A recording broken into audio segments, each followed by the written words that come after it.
So what's up guys? For today I'm going to show you how to connect your Arduino boards to the Microsoft Visual Studio. So as you can see, I have here my code for the Arduino board, and I declared the necessary libraries that we're going to use for the LCD display. As you can see here on the setup, I initialize the LCD, the backlight of the LCD, and clear the LCD display.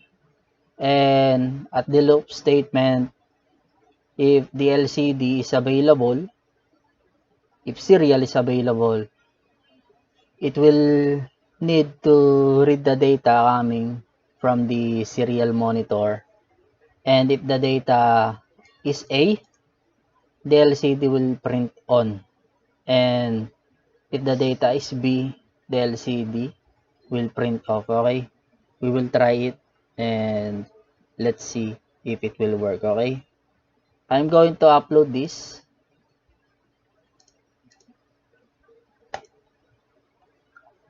I am now uploading this sketch, and as you can see, the Arduino board restarted. I will open the serial monitor again. It restart. I will type A and let's see if it will display on. Okay, there you go. On, up, on, up, on, up. Okay, so for that, we saw that the code is working. Okay, it's time to connect our Arduino board to the Microsoft Visual Studio. Okay, I will open my Visual Studio.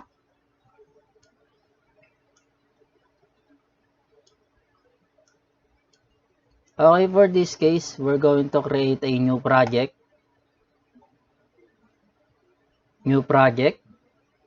And look for Windows Forms app, Frame Network, not .NET. This one, Windows Forms app, .NET Framework. Okay, going to click next. Name your project Arduino connection. Let's create it. Okay,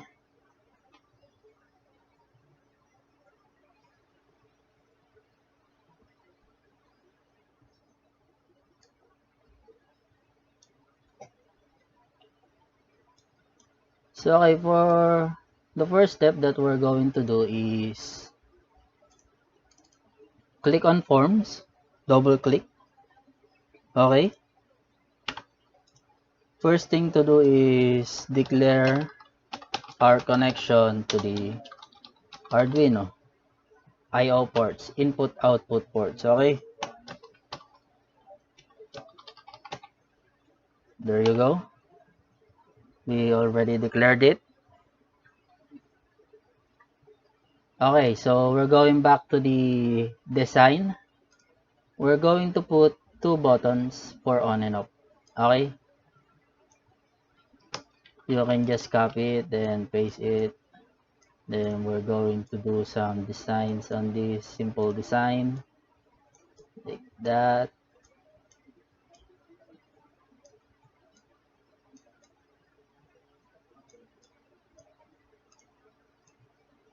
Okay, we have there's now button 1 and button 2.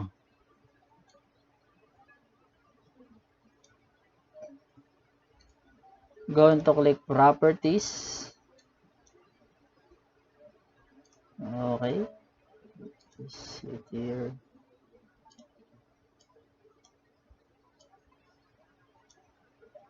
Okay, go to the properties of button 1. This one, button 1. We're just going to do some design for on, and this one is for off. Light red. Okay, button 1, button 2. First text, button 1, on, and the name, we need to name it anything you like. Just remember that it is for button 1. Okay, for on. Okay, we rename it on BTN.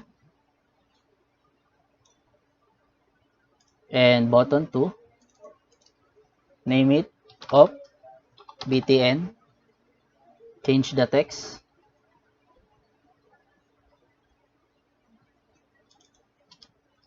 off. Okay, so here's what you're going to do. You need to go to properties of button that you need to code. Properties, click this, events,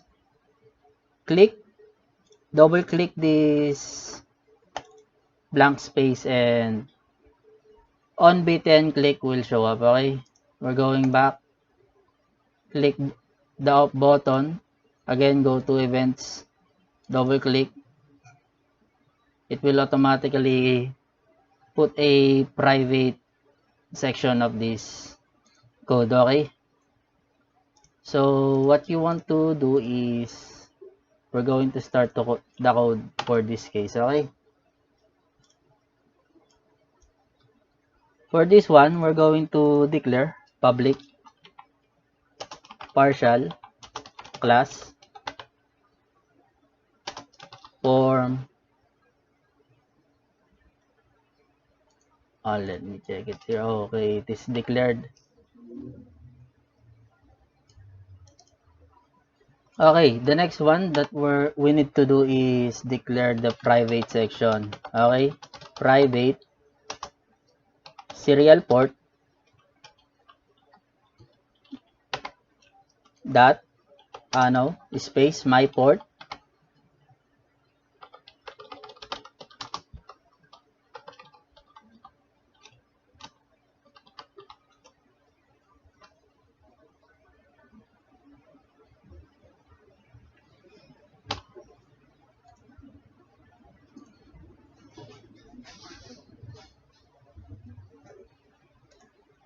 and public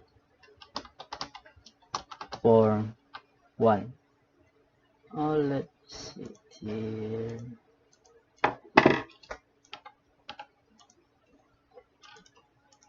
This, okay. So after we declared private, we're going to initialize.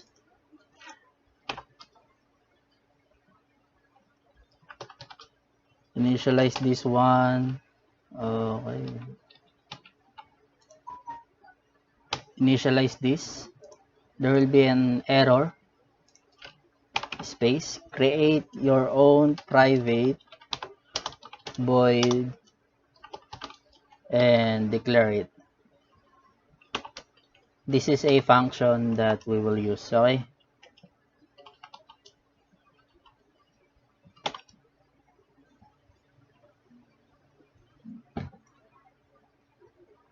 We need to initialize my port and set the serial port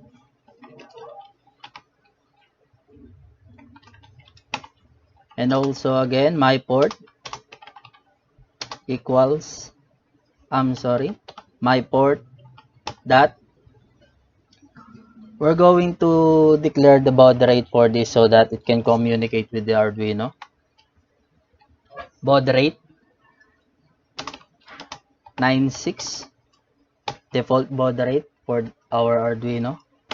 Again, my port dot port name of your connection to the Arduino. Mine is COM6. Okay, you will ask where can I check the port name for my connection. Go back to your Arduino IDE, click on tools, port, there you go, your port name, and mine is COM6. We're going back to Visual Studio and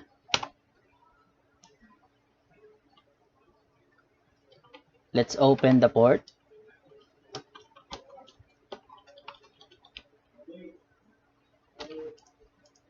We're not yet done. Let's, for the try, catch.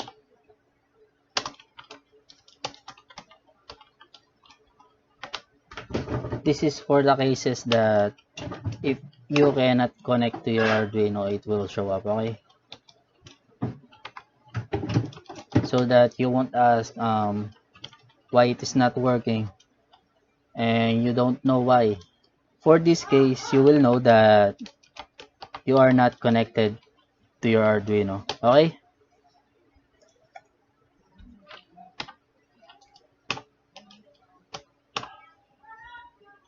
And once it is connected, we're going to make the button, the on and off button, true and false, okay? The on button is enabled and the off button is disabled.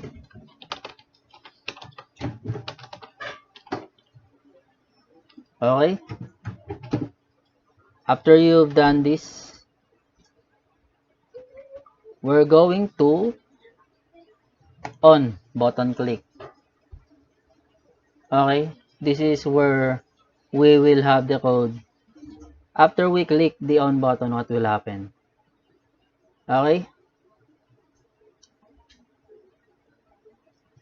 For this, once you click the on button, we're going to declare right line. Right line A. It means that it will write A to your Arduino so that it can run on its own and display the on. Okay? Let me see here.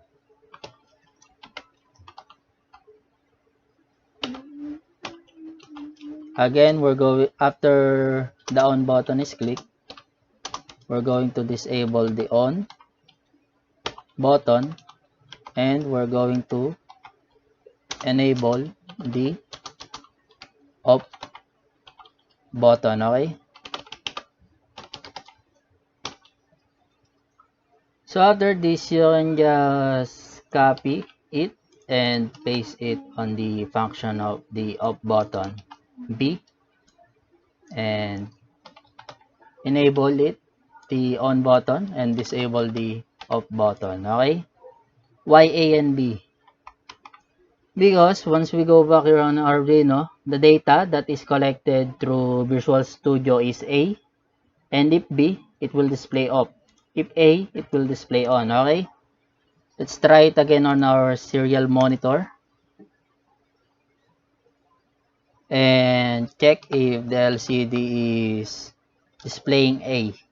On, okay? Once we type in A. Okay, it display on and off.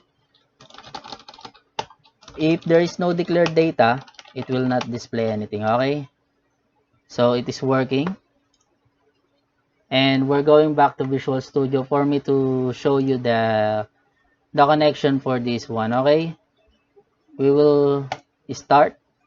Click start for your form application to work, okay?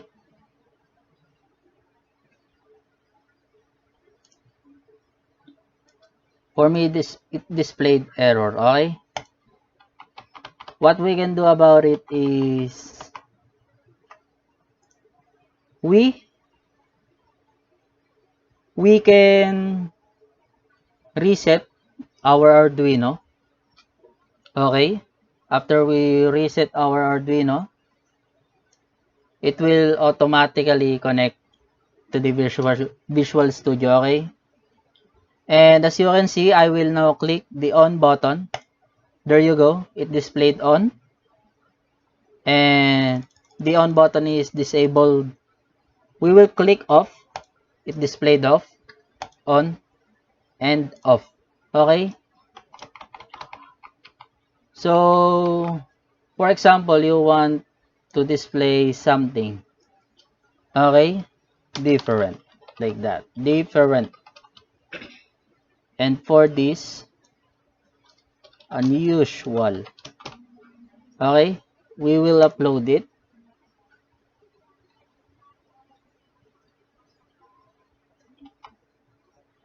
Okay, for this case that you got through an error, you need to stop the Visual Studio because it is connected to your serial port, and the Arduino will not be able to, the Arduino IDE will not be able to connect to the to your Arduino board. Okay, we will upload it again and it will go through.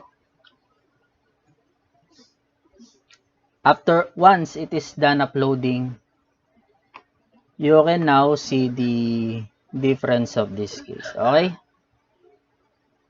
we will click start. After it, your form is loaded.